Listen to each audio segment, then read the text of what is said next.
परिचय। आज रविवार की सुबह है। कमल ध्यानपूर्वक अपनी मां को देख रहा है। उसकी मां पानी की एक बाल्टी में थोड़ा सा सफेद रंग का द्रव डाल रही हैं।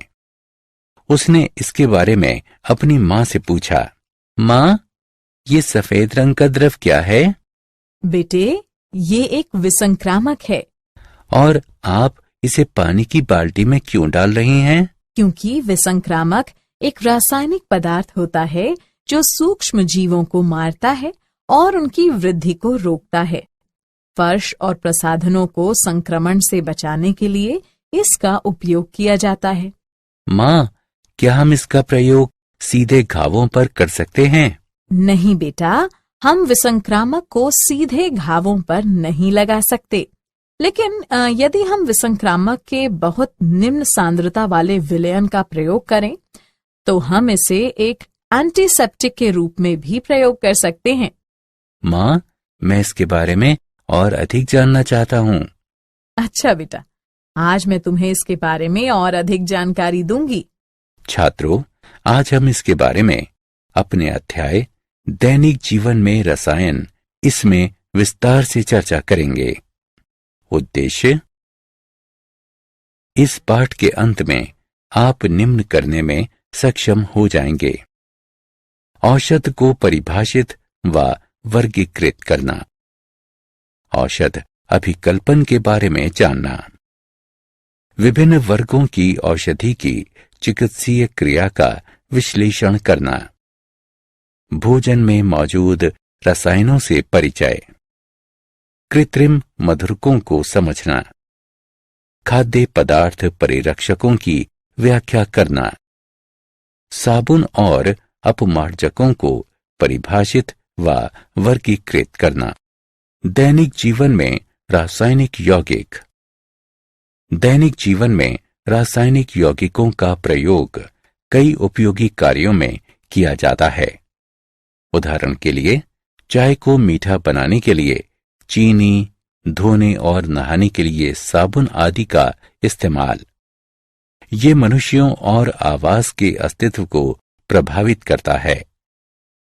इसके अतिरिक्त कृषि, वस्त्र, दवाओं, फोटोग्राफी आदि में अनेक यौगिकों का अनुप्रयोग होता है। इस प्रकार रसायन हमारे दैनिक जीवन के साथ साथ कई जैविक प्रक्रियाओं में महत्वपूर्ण भूमिका निभाते हैं। औषध रोगों के उपचार तथा दर्द की पीड़ा को कम करने के लिए प्रयुक्त रासायनिक पदार्थ दवाएं या औषध कहलाते हैं। दवाओं के रूप में कुछ रासायनिक यौगिकों के उपयोग ने कई तरीकों से मानवता की सहायता की है। रोगों के उपचार, दर्द की पीड़ा को कम करने और जनसंख्या विस्फोट को नियंत्रित करने के लिए दवाओं का उपयोग किया जाता है। उन्होंने मनुष्य के औसत जीवन काल में वृद्धि की है और एक आरामदायक जीवन जीने में उसकी सहायता की है। जीवाणुओं के आक्रमण से उत्पन्न रोगों का रासायनिक यौगिकों द्वारा उपचार, जो होस्ट के ऊतकों को बिना प्रभावित किए सूक्ष्म जीवों को नष्ट करता है, रसायन चिकित्सा कहलाता है। उपचार के लिए प्रयुक्त रसायन रसायन चिकित्सकीय एजेंट यानी अभिकर्ता कहलाते हैं। औषध का वर्गीकरण। औषधों को कई तरह से वर्गीकृत किया जा सकता है। भेषज गुण विज्ञानीय यानी फार्माकोलॉजिकल प्रभाव के आधार पर। औषधों को हमारे शरीर पर उनके भेषज गुणज विज्ञानीय प्रभाव के आधार पर वर्गीकृत किया जाता है। उदाहरण के लिए, ज्वरनाशी औषध ज्वर वाले शरीर का ताप कम करती है, जबकि पूतिरोधी यानी एंटीसेप्टिक औषध सूक्ष्म जीवों की वृद्धि को रोकती है। विशेष रूप से जैव रासायनिक प्रक्रिया के आधार पर कुछ दवाएं जैव रासायनिक प्रक्रियाओं को प्रभावित करती हैं। उदाहरणार्थ, एंटीहिस्टामिन दवाएं हिस्टामिन की क्रिया जिसके कारण शरीर में सूजन आती है, इसको दबाती हैं। रासायनिक प्रकृति के आधार पर कुछ औषधों का शरीर पर प्रभाव उनकी संरचनात्मक विशेषताओं के आधार पर होता है। उदाहरण के लिए, सल्फा औषध अपनी संरचना के कारण सूक्ष्म जीवों जैसे जीवाणु के वर्धन को बढ़ा सकती है, इसलिए उनका प्रतिजीवाणुओं के रूप में प्रयोग किया जाता है। लक्ष्य अणुओं के आधार पर वे लक्ष्य अणुओं जैसे एंजाइम, कोशिकाग्राहियों, वृहदाणु जैसे कार्बोहाइड्रेट, प्रोटीन, लिपिडों और न्यूक्लिक अम्लों पर आधारित होती है। औषध अभिकल्पन। किसी औषध की अभिकल्पना के दो प्रमुख विचार हैं, औषध लक्ष्य और औषध उपापचय। औषध लक्ष्य औषध सामान्यतः जैविक वृहदाणुओं जैसे प्रोटीन, कार्बोहाइड्रेट, लिपिडों और न्यूक्लिक अम्लों के साथ अन्योन्य क्रिया करती है। ये जैविक वृहदाणु लक्ष्य कहलाते हैं। सही औषध लक्ष्य का चयन एक औषध के अच्छे चिकित्सकीय प्रभावों को प्राप्त करने में महत्वपूर्ण है। औषध उपापचय। जब कोई औषध शरीर के माध्यम से दी जाती है तो ये शरीर से होकर अपने लक्ष्य तक पहुंचती है। एक औषध को इस प्रकार बनाया जाना चाहिए कि ये मध्य में उपापचयित हुए बिना लक्ष्य तक पहुंच जाए। साथ ही ये भी ध्यान दिया जाना चाहिए कि औषध को लेने के बाद औषध और इसके जल विलय उत्पाद, जिन्हें उपापचय कहते हैं, शरीर को क्षति पहुंचाए बिना मूत्र, मल, सांस द्वारा छोड़ी गई वायु, लार और पसीने के माध्यम से उत्सर्जित हो जाएं। औषध लक्ष्य अन्योन्य क्रिया। एक जैविक लक्ष्य एक जैव बहुलक होता है जिसके क्रियाकलाप को बाह्य उद्दीपन द्वारा संशोधित किया जा सकता है। ये वृहदाणु शरीर में विभिन्न कार्यों का निष्पादन करते हैं। वे प्रोटीन जो शरीर में जैविक उत्प्रेरक की भूमिका निभाते हैं, एंजाइम कहलाते हैं। वे प्रोटीन जो शरीर में संचार प्रणाली के लिए निर्णायक हैं, ग्राही कहलाते हैं। वे प्रोटीन जो ध्रुवीय अणुओं को कोशिका कला के आर पार ले जाते हैं, वाहक प्रोटीन कहलाते हैं।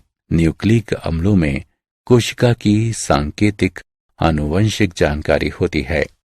एंजाइम औषध लक्ष्य की तरह। जैविक लक्ष्य अधिकांशतः प्रोटीन होते हैं, जैसे एंजाइम, क्योंकि लगभग सभी जैविक अभिक्रियाएं एंजाइमों के उत्प्रेरकीय प्रभाव में संपन्न होती हैं। उनके उत्प्रेरकीय क्रियाकलाप में एंजाइम दो महत्वपूर्ण कार्य करता है। एंजाइम क्रियाधार को सक्रिय सतह पर एक ऐसी स्थिति में थामे रखता है जिस पर अभिक्रियक द्वारा आसानी से और कुशलतापूर्वक आक्रमण हो सके। एंजाइम प्रकार्यात्मक समूह प्रदान करता है जो क्रियाधार पर आक्रमण करेगा और जैव रासायनिक अभिक्रिया संचालित करेगा। औषध एंजाइम द्वारा मध्यस्थ अभिक्रियाओं के वेग में वृद्धि या ह्रास कर सकती है। संदमन। एंजाइम संदमन औषध क्रिया का सामान्य तरीका है। गैर विशिष्ट संदमन। कई औषध प्रोटीन को विकृत करने में सक्षम है। ये औषध किसी एंजाइम की तृतीयक संरचना को बदल देती हैं और इस प्रकार इसकी क्रिया संदमित हो जाती है। उदाहरण के लिए अत्यधिक धात्विक लवण, अल्कोहल, फॉर्मेल्डिहाइड और फिनॉल गैर विशिष्ट रूप से एंजाइमों को संदमित करते हैं। विशिष्ट संदमन। कई औषध बिना दूसरे एंजाइमों को प्रभावित किए हुए एक विशिष्ट एंजाइम को संदमित करते हैं। विशिष्ट एंजाइम दो प्रकार के हो सकते हैं। स्पर्धी। औषध एंजाइम की सक्रिय सतह पर संयोजन के लिए वास्तविक क्रियाधार से स्पर्धा करती है।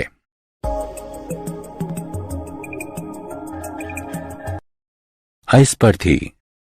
कुछ औषध एंजाइम की सक्रिय सतह से आबद्ध नहीं होती है, लेकिन एंजाइम की भिन्न सतह से आबद्ध होती है, जिसे एलोस्टीरिक सतह कहते हैं।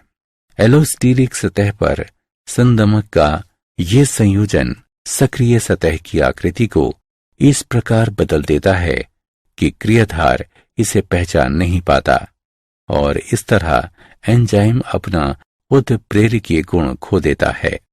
ग्राही औषध लक्ष्य की तरह। ग्राही वे प्रोटीन होते हैं जो शरीर में अपने स्वयं के रासायनिक संदेशवाहकों जैसे हार्मोन और तंत्रिकीय संचारकों को पहचानकर प्रतिक्रिया करते हैं। ग्राही प्रोटीन कोशिका की सतह के दोनों ओर या प्रेरक कोशिका के भीतर स्थित होते हैं। शरीर में दो तंत्रिका कोशिकाओं और तंत्र कोशिकाओं एवं पेशी के मध्य संदेश का संचार रासायनिक संदेशवाहकों द्वारा होता है, जो ग्राही की बंधनी सतह पर ग्रहण किए जाते हैं। संदेशवाहक को समायोजित करने के लिए ग्राही के आकार में परिवर्तन होता है। इससे संदेश कोशिका में पहुंच जाता है। इस प्रकार ग्राही दो प्रमुख कार्य करते हैं। संदेशवाहक अणु की पहचान, संकेत का एक प्रतिक्रिया में पारगमन। शरीर में अत्यधिक संख्या में अनेक प्रकार के ग्राही होते हैं जो अलग अलग रासायनिक संदेशवाहकों से अन्योन्य क्रिया करते हैं। ये ग्राही रासायनिक संवाहकों में से एक के मुकाबले दूसरे के प्रति चयनात्मकता दिखाते हैं। एगोनिस्ट एक ऐसी औषध है जो एक उद्दीपन प्रकार वाली प्रतिक्रिया उत्पन्न करती है। ये प्राकृतिक संदेशवाहक की नकल करके ग्राही सतह को सक्रिय कर देती है और इस प्रकार एक प्रतिक्रिया शुरू होने में सक्षम हो जाती है। एंटागोनिस्ट एक एंटागोनिस्ट औषध ग्राही सतह से अन्योन्य क्रिया करके उस ग्राही के लिए प्राकृतिक प्रतिक्रिया को अवरुद्ध कर देती है। विभिन्न वर्गों की औषधों के चिकित्सीय प्रभाव। अब हम कुछ वर्गों की औषध के चिकित्सीय प्रभाव पर विचार विमर्श करेंगे। प्रति अम्ल। भोजन के पाचन और अच्छे स्वास्थ्य के लिए अमाशय में अम्लीय पीएच आवश्यक है, लेकिन अमाशय में अत्यधिक अम्लता से बेचैनी, असंतोष और अमाशय का अल्सर होता है। रासायनिक पदार्थ जो अमाशय के रसों में अम्ल की अधिकता को उदासीन करते हैं और अमाशय में पीएच को उपयुक्त स्तर तक लाते हैं, प्रति अम्ल कहलाते हैं। उदाहरण के लिए सोडियम बाइकार्बोनेट और एल्यूमिनियम और मैग्नीशियम का मिश्रण आमतौर पर प्रयुक्त होने वाले प्रति अम्ल हैं। प्रति हिस्टामिन। हिस्टामिन एक जहरीला एमीन है और ये शरीर के सभी ऊतकों के पास प्रोटीन के साथ पाया जाता है। सुग्राही पदार्थों की अत्यधिक संख्या एंटीजन कहलाती है, जो भोज्य उत्पादों, पराग, धूल, मनुष्य के बाल और भेड़ की ऊन से निकलते हैं, शरीर में मुक्त हिस्टामिन छोड़ते हैं, जो एलर्जी, हे फीवर और सामान्य जुकाम के लक्षण उत्पन्न करती है। प्रति हिस्टामिन हिस्टामिन के कार्य को अवरुद्ध करके इन लक्षणों से छुटकारा दिलाती है। उदाहरण के लिए क्लोरोफेनिरामिन, ब्रोमोफेनिरामिन और सेल्डेन। प्रतिहिस्टेमिन हिस्टेमिन के साथ ग्राही की उस बंधनी सतह के लिए प्रतिस्पर्धा करती है जिस पर हिस्टेमिन अपना प्रभाव डालती है। तंत्र की ये सक्रिय औषध। ये औषध तंत्रिका से ग्राही तक संदेश स्थानांतरण क्रियाविधि को प्रभावित करती है। प्रशांतक। ये वो औषध है जिसका उपयोग तनाव या मानसिक बीमारियों के उपचार में किया जाता है। ये औषध चिंता, तनाव, क्षोभ और उत्तेजना से मुक्ति देती हैं। उदाहरण के लिए क्लोरडाइजोपॉक्साइड और मैप्रोपमेट मंद प्रशांतक है। बारबिट्यूरिक अम्ल के व्युत्पन्न प्रशांतकों का एक महत्वपूर्ण वर्ग बनाते हैं जिसे बसबिट्यूरेट्स कहते हैं। वो निद्राजनक अवस्था प्रेरित करते हैं। उदाहरण के लिए वेरोनल और ल्यूमिनल। प्रति अवसादक। नॉरएड्रीनेलिन एक महत्वपूर्ण तंत्रिका संचारक है जो मनोदशा परिवर्तन में भूमिका निभाती है। प्रति अवसादक औषध नॉरएड्रीनेलिन का निम्नीकरण उत्प्रेरित करने वाले एंजाइम को संदमित करती है। उदाहरण के लिए इप्रोनाइजिड और फिनल्जिन। इक्वेनिल अवसाद और अति तनाव दोनों को नियंत्रित करता है। पीड़ाहारी। पीड़ा दूर करने के लिए प्रयुक्त होने वाले रासायनिक पदार्थ पीड़ाहारी कहलाते हैं। उदाहरण के लिए एस्पिरिन और एनाल्जीन। वे पीड़ा और ज्वर से तुरंत आराम देती हैं। एस्पिरिन का उपयोग दिल के दौरे की रोकथाम में किया जाता है क्योंकि इसमें रक्त का थक्का न बनने का प्रभाव होता है। कुछ नारकोटिक्स जैसे morphine, codeine, pethidine, hydrochloride, methadone और हेरोइन भी पीड़ाहारी के रूप में प्रयुक्त होती है। वे रोगी को पीड़ा से मुक्ति तो देती हैं लेकिन वे केंद्रीय तंत्रिका प्रणाली पर आक्रमण करती हैं और निद्रा या मूर्छा लाती हैं। अधिकांशतः ये अफीम या मैरिजुएन पादपों से प्राप्त होने वाले उत्पाद हैं। प्रति सूक्ष्म जैविक। ये यौगिक जीवों और मनुष्यों में संक्रमण उत्पन्न करने वाले सूक्ष्म जीवों की वृद्धि को संदमित करते हैं या उन्हें मार देते हैं। सूक्ष्म जीव औषधों में जीवाणुनाशी, जीवाणु निरोधी और प्रतिजैविक शामिल हैं। प्रतिजैविक पूर्ण या आंशिक रूप से रासायनिक संश्लेषण द्वारा प्राप्त वे पदार्थ जो कम सांद्रता में सूक्ष्म जीवों के उपापचयी पराक्रमों में अवरोध उत्पन्न करके उनकी वृद्धि को संदमित करते हैं या उन्हें नष्ट करते हैं। उदाहरण के लिए पेनिसिलिन, एम्पिसिलिन या स्ट्रेप्टोमाइसिन। एक प्रतिजैविक द्वारा आक्रमण किए गए सूक्ष्म जीवों की पूरी रेंज स्पेक्ट्रम कहलाती है। प्रतिजैविकों को दो प्रकारों में बांटा जा सकता है। संकीर्ण स्पेक्ट्रम प्रतिजीवाणु। ये बहुत कम बीमारियों के विरुद्ध प्रभावी हैं। उदाहरण के लिए पेनिसिलिन। विस्तृत स्पेक्ट्रम प्रतिजीवाणु। ये सूक्ष्म जीवों की विस्तृत रेंज के विरुद्ध प्रभावी हैं। उदाहरण के लिए क्लोरेम्फेनिकोल और टेट्रासाइलिन। पूतिरोधी तथा विसंक्रामी, रोगाणुनाशी। पूतिरोधी रासायनिक पदार्थ जो सूक्ष्म जीवों की वृद्धि को रोकते हैं या उन्हें मारते हैं लेकिन सजीव मानवीय ऊतकों के लिए हानिकारक नहीं है, पूतिरोधी कहलाते हैं। पूतिरोधियों को सजीव ऊतकों पर लगाया जाता है। इन्हें घावों, व्रणों यानी अल्सरों और रोगग्रस्त त्वचा की सतह पर लगाया जाता है। साधारणतः प्रयुक्त किए जाने वाले प्रतिरोधी हैं डेटॉल, बाइथायोनॉल, आयोडीन और हाइड्रोजन परऑक्साइड विलयन। विसंक्रामी रासायनिक पदार्थ जो सूक्ष्म जीवों को मारते हैं या उनकी वृद्धि को रोकते हैं, लेकिन मानवीय ऊतकों के लिए हानिकारक हैं, विसंक्रामी कहलाते हैं। ये पदार्थ मानवीय ऊतकों के लिए हानिकारक होते हैं। उन्हें सीधे घावों पर नहीं लगाया जा सकता। उनका प्रयोग फर्श और प्रसाधनों को विसंक्रमित करने के लिए किया जाता है। उदाहरण के लिए फिनॉल, सल्फर डाइऑक्साइड और क्लोरीन।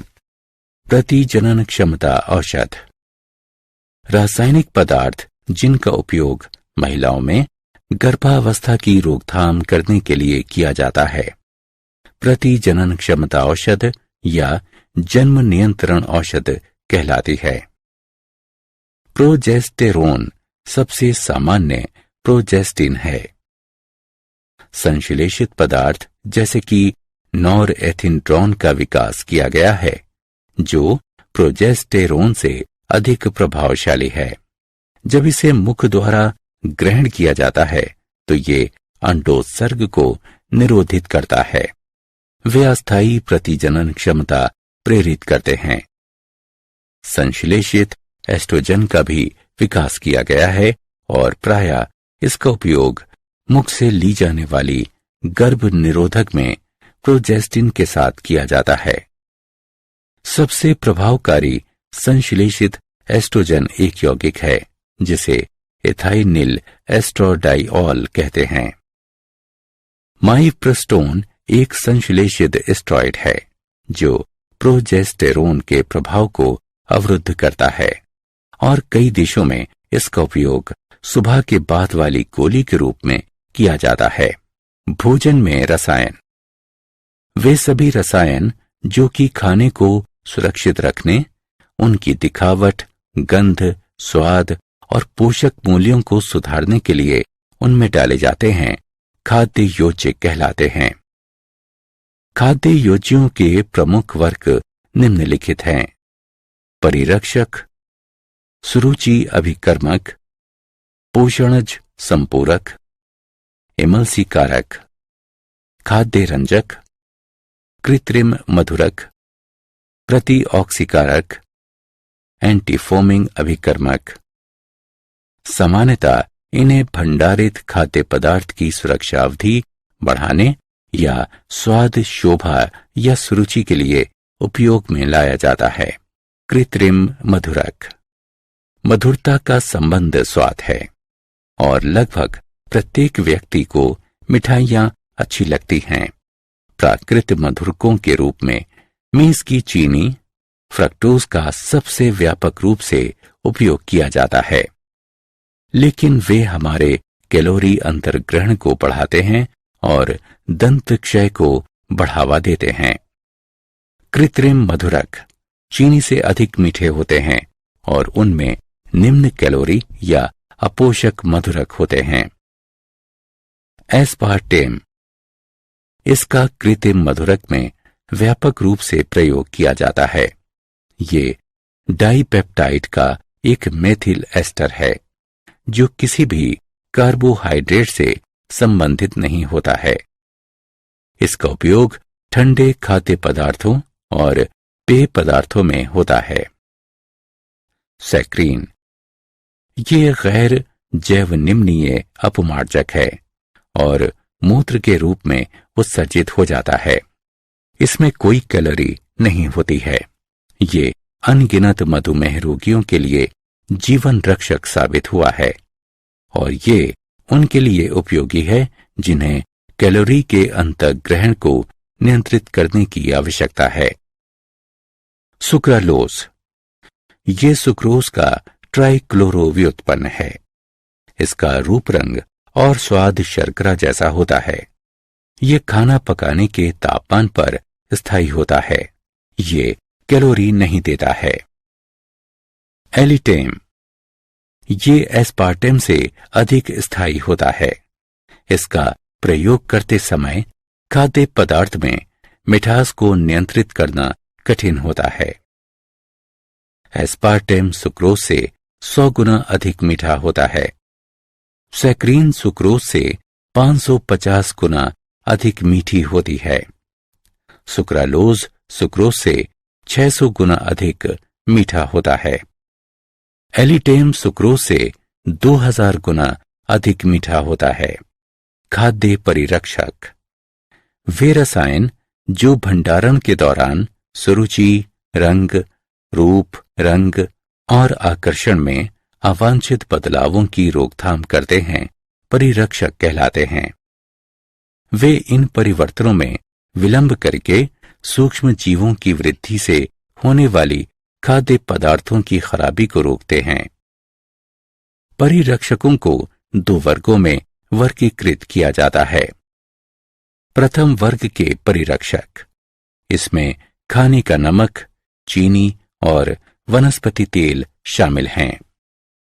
द्वितीय वर्ग के परिरक्षक, इसमें सोडियम बेंजोएट, सार्बिक अम्ल और प्रोपेनाइक अम्ल के लवण शामिल हैं। साबुन वे दीर्घ श्रृंखला वाले वसा अम्लों जैसे कि स्टीयरिक, ओलिक तथा पोमेटिक अम्लों के सोडियम अथवा पोटेशियम लवण होते हैं।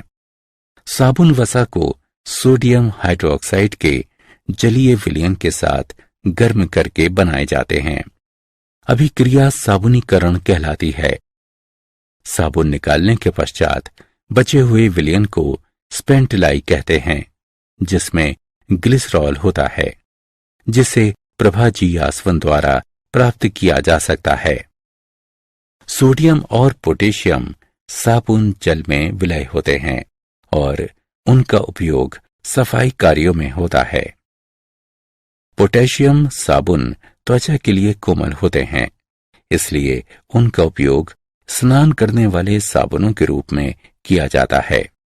इन्हें सोडियम हाइड्रोक्साइड के स्थान पर पोटेशियम हाइड्रोक्साइड का विलयन प्रयोग करके बनाया जाता है। साबुन के प्रकार घटकों के आधार पर साबुन कई प्रकार के होते हैं।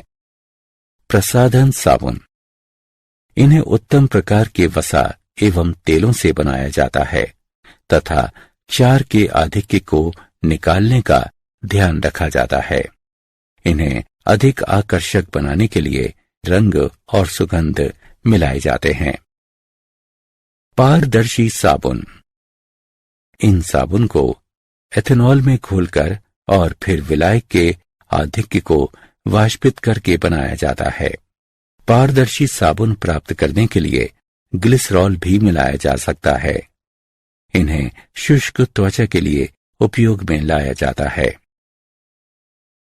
औषध साबुन, पूतिरोधी गुण डालने के लिए साबुन में बाइथियोनॉल मिलाया जाता है। कुछ साबुनों में डिओडोरेंट मिलाए जाते हैं। दाढ़ी बनाने वाले साबुन, रोजिन नामक गोंद दाढ़ी बनाने वाली साबुन में डाली जाती है, जो सोडियम रोजिनेट बनाता है, जो अच्छी तरह से झाग बनाता है। जल्दी सूखने से बचाने के लिए इनमें ग्लिसरॉल मिलाया जाता है। धुलाई के साबुन, इनमें सोडियम रोजिनेट, सोडियम सिलिकेट, बोरेक्स और सोडियम कार्बोनेट जैसे पूरक होते हैं। साबुन की छीलन, इन्हें पिघले हुए साबुन की परत एक ठंडे सिलेंडर पर चढ़ाकर उसे टूटे हुए टुकड़ों में खुरच लिया जाता है। दानेदार साबुन, ये सूखे हुए छोटे छोटे साबुन के बुलबुले होते हैं। अपमार्जक, वे सल्फ्यूरिक अम्ल के सोडियम या पोटेशियम लवण होते हैं। उदाहरण के लिए सोडियम एल्किल बेंजीन सल्फोनेट। अपमार्जकों के मुख्य लाभ इस प्रकार हैं। वे कठोर जल के साथ भी अच्छी तरह से कार्य करते हैं। वे साबुनों की अपेक्षा अधिक प्रभावी हैं। वे अम्लीय जल के साथ भी कार्य कर सकते हैं। वे ऊनी वस्त्रों के साथ भी अच्छी तरह से कार्य करते हैं। साबुन रहित अपमार्जक। वे सफाई अभिकर्मक जिनमें साबुन के सभी गुण तो होते हैं, लेकिन उनमें कोई साबुन नहीं होता है। वे कठोर जल, अम्लीय जल, मिनरल वाटर और बर्फीले जल के साथ भी अच्छी तरह से कार्य करते हैं। अपमार्जकों के प्रकार। ऋणायनी अपमार्जक। लंबी श्रृंखला वाले एल्कोहलों को सांद्र सल्फ्यूरिक अम्ल से अभिक्रिया कराने से उच्च आणविक द्रव्यमान वाले एल्किल हाइड्रोजन सल्फेट बनते हैं और अंत में एल्किल सल्फेट को क्षार से उदासीन करने पर लवण बनते हैं। घरेलू अपमार्जकों में आजकल अधिकता से उपयोग होने वाला एकल ऋणायनी अपमार्जक एल्किल बेंजीन सल्फोनेट होता है। वे अम्लीय विलयनों में प्रभावी हैं। इन्हें टूथपेस्टों में भी प्रयोग किया जाता है। धनायनी अपमार्जक। ये मुख्यतः चतुष्क अमोनियम लवण के एसीटेट, क्लोराइड या ब्रोमाइड होते हैं। वे अपेक्षाकृत महंगे होते हैं, इसलिए इन्हें जीवाणुनाशक के रूप में सीमित सीमा तक प्रयोग में लाया जाता है। उदाहरण के लिए सेटिल ट्राइमेथिल अमोनियम ब्रोमाइड। अनायनिक अपमार्जक।